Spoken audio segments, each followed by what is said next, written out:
salaamaaleykum mbokk yi ñu sant buur yàlla borom asamaan suuf moom mi ñu baaxee jotaay bi di liggéeyal Sénégal wala kenn ku nekk suñu nan lay bàyyee waar ngir suñu réew mi gën a baax te ñu ngi si ànd ak Doudou Mané moom moo jiite mouvement boobu di seetal Doudou di la nuyu la dalal la ziar. waaw Tunkara ñu ngi lay nuyu gannaaw bu ma sant yàlla julli ci Yonent bi di wax bisimilah rahmaani rahim ñu ngi lay nuyu di nuyu ñëpp ñi nga xam ne ñu ngi seetaan ci émission bi et puis di nuyu ñi nga xam ne ñooy. ñi may àndal di liggéey surtout mooy le mouvement seetal ak képp ki nga xam ne yaa ngi saan jërëjëf. mouvement seetal mooy lan. bon mouvement seetal comme ni ñu koy déggee seetal benn si wolof li ñu koy déggee mooy leeral li nga xam ne dafa tilimaloon mooy ñu nettoyé ko ci tubaab. seetal nag moom mooy les Sénégalais pour l'éthique le travail la transparence et l'alliance dans la loyauté. xam nga lu tax ma ree Doudou. loolu mooy yow munoo génn si Pastef daf la formaté. ba booy dem di sanc dara sax dañ si gis trace Pastef. waaw mais loolu xam nga Tunkara loolu mënu ma ko bañ parce que xam nga lu tax. alhamdulilah. gis nga waa Pastef la bu dul bañ nag. waa Pastef léegi duñu nangu dëgg. déedéet man je suis du mouvement seetal loolu je l'assume gis nga Pastef man bu may taxawalaat politique bu may demaat bay mettre en place le seetal bay taxawal politique. le Pastef woote woon loolu laay woote. maanaam ci économie ci vision. li mu woote woon loolu laay woote seulement li mu woote woon dañ ko deful à 100%. mais lu ñu woote woon. ba pax man ma gis sama bopp engagé wu.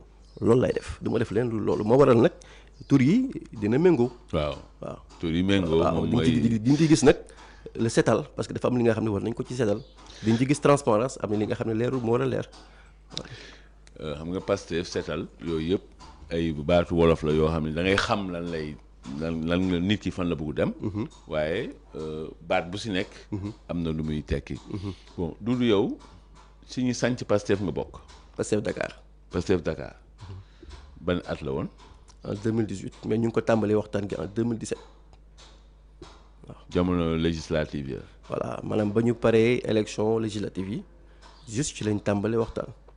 bon ba ñuy waxtaan gisoon nañ ne ci Sénégal soxla woon nañu parti bi nga xam ne parce que jamono jooju quand même ñu ngi doon xeex li nga xam ne bëgguñu ko woon moom mooy li ñu président Macky Sall doon woon rek am na li nga xam ne mu ngi ko doon ñëpp gis nañu lu mu doon liggéey mais dafa am li nga xam ne ci wàllum yelleef ak le droit humain daf ko doon xaw a jalgati.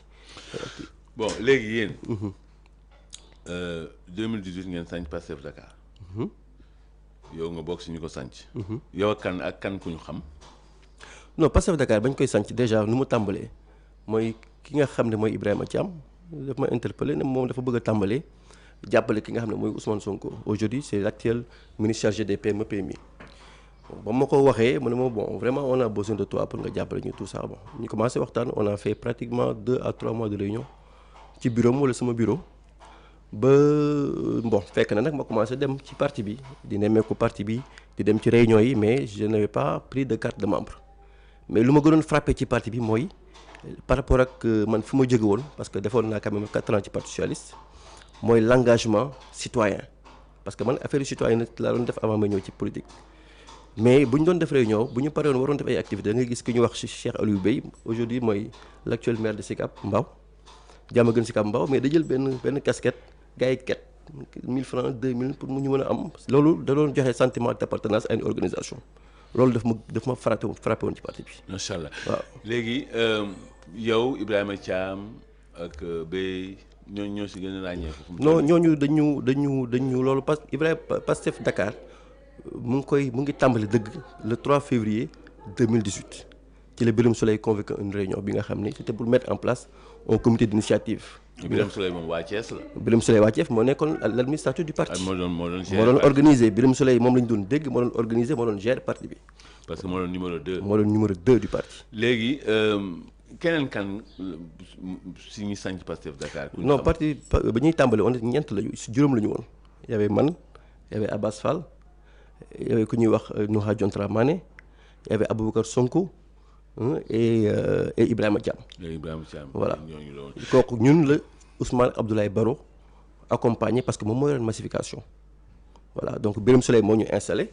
ba mu ñu installé ki nekkoon ci salle bi Yankoba Sonko la Cheikh Aliou Bey y avait Baro donc ñoom ñoo ñu installé ak Birame Souleye bu mu paree mu dem ñu yeggali réunion ak ñoom finalement foofu la ñu distribué si réunion yi rôle yi. ci lañ ne Abbas bon puisque yaay mag mën nga commencer coordonner Ibrahima Thiam moo amoon initiative bi ñu ne ko nekkal adjoint bon puisque man maa ci amoon expérience organisationnelle politique ñu ma organiser Yankoba Sonko kii Aboubacar Sonko ñu ne ko yoral communication bi moo ko nu xaa John Dramane c'est comme ça loolu la Pastef Dakar ci laa créé le groupe de Pastef Dakar le premier groupe de Pastef Dakar ci laa ko njëkk a créé mettre ci 5 personnes ñu commencé liggéey nag à base c'est comme ça. massifié Ousmane Abdoulaye Baro tey moom mooy chef de cabinet bu président de la République. waaw mooy chef de cabinet aujourd'hui du président de la République. léegi yow fu mu toll nii bokkutoo Pastef. non bokkutuma Pastef parce que tey ba ñuy mettre en place l'organisation de Pastef dafa am li nga xam ne Pastef dañ ko mettre en place suivant 3 principes ah Pastef Dakar toppul les textes du parti loolu indiwoon na coow bu bëri ci li nga xam ne bëgg naa ko leeral ci émission bi. dañ ko taxawal suivant le consensus suivant la discussion et suivant le vote parce que man ba ma ñëwee ci parti bi dama ñëw xool les textes du parti gis déjà un déphasage d'organisation bu amoon à la base ak organisation bu amoon au sommet bokkul man mi jógee parti socialiste xam ne boo bëggee mettre en place un appareil politique il faut nga am des répondants à chaque niveau du palier ci laa proposé que ñu adopter une autre façon de valider le dispositif basé sur le consensus, sur la discussion, sur le vote. noonu la ñuy installé Biscuiterie man maa njëkk a installé Pastef Biscuiterie parce que man ba may ñëw j'avais une base parce que j'étais le président du collectif des habitants de Biscuiterie nekkoon naa président des étudiants de Biscuiterie nekkoon aussi président ci benn organisation des structures donc amoon nañu base pour installer donc suivant le consensus suivant la discussion suivant le vote consensus mooy ba ñu mettre en place le groupe de Pastef Dakar ki ñuy wax Aboubacar Sonko un gars très intelligent il avait mis en place un lien boobu moo permettre woon gars yi inscrire bu ñuy inscrire on l'avait organisé par commune et par quartier léegi nag ñi nga xam ne ñoo doon ñëw di ñu fekk si dañ doon xool fa lañ dëkk boobaa on les nommé point focal noonu yoo ko yow yaay suñu point focal à tel quartier yaay suñu point focal dans telle commune ainsi de suite on n'avait même pas 19 points focaux ci 19 communes yi pour vous dire que jamono jooju noonu Pastef xawoon na. doon tàmbali mais ba ñuy mettre en place ces points focaux on l'a fait suivant le consensus suivant la discussion suivant le vote on se réunissait chaque mercredi on prenait des décisions suivant ces 3 principes et on avançait suivant ces 3 principes bi nga xam ne c'est bokkul ak texte parti parce que lu ñu waxoon mooy élection 2019 yi mu ngi jege. il nous restait moins de 11 mois. Donc il fallait mettre rapidement en place une machine politique, une machine électorale. lu tax parce que tey dama def benn benchmarking par rapport ak li xew ci APR man je considère que APR amul woon appareil politique tout ça xamul lu tax amul woon parce que APR dafa installer des cellules après ba ñu installer cellules ñu am problème maintenant pour se retrouver au niveau départemental donc man bëgguma woon loolu moo tax j'ai proposé à ce que ñu commencer mettre en place une organisation départementale qui va chapeauter l'organisation à la base au niveau des communes qui vont se charger après d'installer les cellules moo waraloon après ñu rapidement en 5 mois parce qu'on a commencé en février en juillet on a lancé les activités de Pastef Dakar à travers le premier meeting de Ousmane Sonko à Dakar de Pastef déjà ce meeting boobu j'avais même du mal à rassembler 5000 personnes j'avais demandé mu ngi nekkoon en face Stade Demba Diop j'avais demandé à ce même Ousmane Abdoulaye Baro bi ñuy sonal nii tey te mu def un travail exemplaire ci parti bi mu jox ma la liste de l'ensemble des représentants yu nekk ci Pastef au niveau du Sénégal mu envoyé ma leen donc j'ai passé 3 jours à les appeler kenn par kenn parce que loolu ce sont des méthodes socialistes ma paye yi suñu gars socialistes noonu lañu doon mobiliser te man comme que j'étais avec Douri Issa Niass pendant 7 ans nekk chargé de communication yàlla na ko yàlla yërëm donc xamoon naa comment faire pour rassembler les gens donc pendant 3 jours on a rassemblé Guédiawaye Ziguinchor Kolda Tamba foo nekk ñu la jëlal car nga indi li ñuy doon organiser Ousmane Sonko yóbbu ko loolu suñu cuisine interne la woon à Dakar mais on a mis en place une organisation bu am solo bu am doole je pense que Sonko jour boobu la Sonko ñëw def son premier discours en plein air avec 5000 personnes ñu am tey lakos yi nga xam ne maa ko initié woon les locos yu vert blanc yi. ah léegi lu tax nga génn Pastef. non Pastef mooy li ma lay wax le consensus gis nga dans toute organisation si les choses sont respectées organisation boobu day aboutir à des résultats. depuis kañ nga génn Pastef. depuis juin 2022. juin 2022. depuis juin 2022 laa démissionné te njëkkoon naa démissionné en décembre 2021 parce que tout simplement foofu ci élection locale la ñu commencé biaiser organisation bi ñu ko doon def ngir seen intérêt personnel parce que mënuñu taxaw ñu ne c'est le consensus c'est la discussion sur le vote qui sont les règles qui régissent cette organisation bi nga xam ne moo fal Abass Fall bii di coordonnateur de Dakar parce que bu nekkul woon cette organisation il serait jamais coordonnateur de Dakar parce que pour nga nekkoon selon les textes du parti pour nga nekk coordonnateur il faut nga nekk nga jiite cellule yi retrouvé wu ñu mettre en place au niveau de la commune nga ñëw au niveau départemental muy soog a am élection pour nga nekk secrétaire département pour nga nekk coordonnateur départemental loolu la texte yi wax mais loolu bu ñu ko defoon du ñu am appareil politique. pour dem en 2019. moo tax ñu changé. maintenant li nga xam ne dañ ko changé mu fal ay nit ñooñu jékki-jékki xaw a am jege Ousmane Sonko foog ne ñëw moom parti bi man loolu laa mënu woon concevoir. léegi yow nga démissionné bi nga démissionné si nga teg sa mouvement Setal.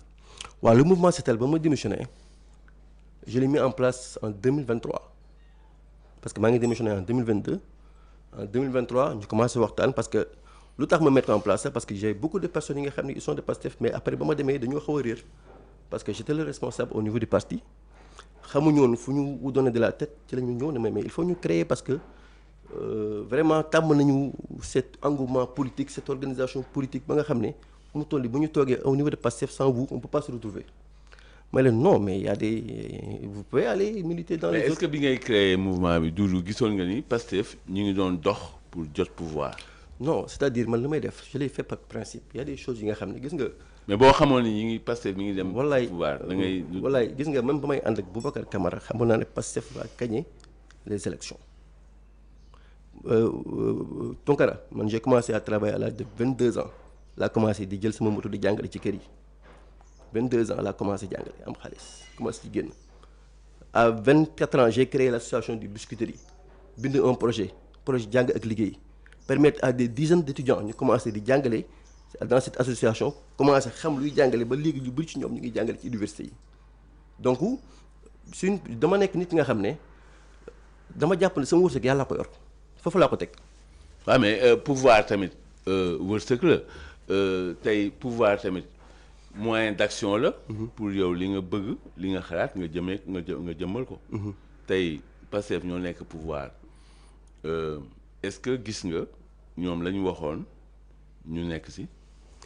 non déjà fu mu ñu koy faussé mooy ci Pastef Dakar parce que Pastef Dakar était la locomotive mooy locomotive bu xëcc Pastef vers le haut Pastef Dakar moo créé le groupe de propagande bi nga xam ne moo tax tey ñëpp ragal Ousmane Sonko boo waxee Ousmane Sonko ñu ñëw dóor sa kaw dal la loolu Pastef Dakar la jógee ñoo ko créé Pastef Dakar moo créé Lacoste yi c'est-à-dire un patriote un Lacoste Biscuiterie la jógee dem Dakar dem ci GPS dem national. loolu Pastef Dakar Lami yaa ngi ko créé tamit. loolu yëpp ay initiative yi nga xam ne Pastef Dakar la jógee c'est-à-dire Pastef Dakar mooy organisation bi nga xam ne moo njëkk a jóg ci Pastef tirer Pastef vers le haut donc dama bëgg loolu ñëpp xam ko Pastef Dakar moo tirer Pastef vers le haut te Pastef Dakar nit ñi dañu doon liggéey 24 heures sur 24.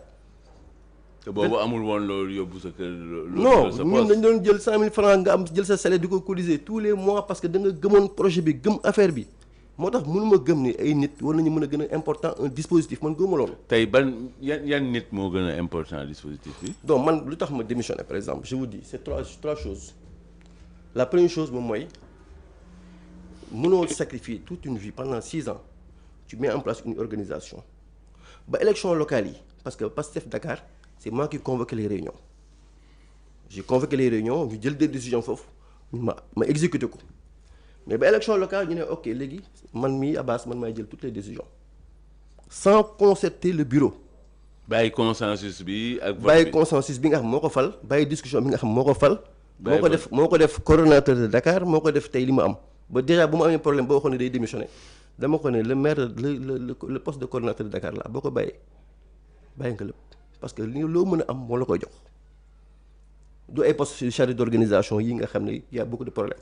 c'est le poste de coordonnateur moo lay jox te li mu am yëpp poste de coordonnateur moo ko jox moom mënoo jékki-jékki rek yow Barthélémy Dias ñëw déjà man j'étais même pas d'accord avec la candidature de Pastef fa la problème yi commencé j'étais pas d'accord avec la candidature de Barthélémy Dias parce que ba ñu ñëwee on a dit ñun à Dakar on a fait un travail suffisant pendant presque 4 à 5 ans donc man je ne vois pas lu tax ñu war ñu mun a proposer un autre candidat bi nga xam une autre candidature bi nga xam ne il va prendre ce que nous avons fait pendant 5 ans. parce que moom dafa ñëw jël seen doole xeexee ko. man j'ai même proposé Abbas je ma ko woo laaj ko mu ne ma d'accord ma proposé au niveau du bureau ñu adopté ko Abbas suñu candidature on devait faire un meeting pour lancer la candidature d'Abbas à Dakar mais on se retrouve après à Abbas qui discute avec Barthélémy Diaz alors que man on m'a mis en mal même avec Bart parce que en réunion j'ai dit à Bart quand tu seras pas notre candidat à Dakar après ñoom ñu retourné wu di waxtaan ak Bart def Bart candidat ba pare taxaw ne Bart tey da leen trahir man loolu je ne comprends pas en fait. ah mais politique la. waaw mais man kon j'ai rien compris de la politique. parce que man mais politique la. parce que man lu ma jàppoon mooy ñun dañoo woote éthique. parce que ñun déjà ñu ngi ci éthique boobu parce que ñu ngi ci jubal jubinti. non yooyu wax la. non mais dans la réalité leneen la nit ñi def. waaw mooy li nga wax ni. waaw yow déggoo ngeen si lii gars yi nekk wër nañ la ndombo ñu ngi def leneen loo xam ni yow bokkoo si. yëgoo ko et puis lu ma gën a lu ci gën a graaw mooy même la liste des départements de Dakar man bokkuma ci dañ ma ci génne sànni ma fële tout simplement parce que.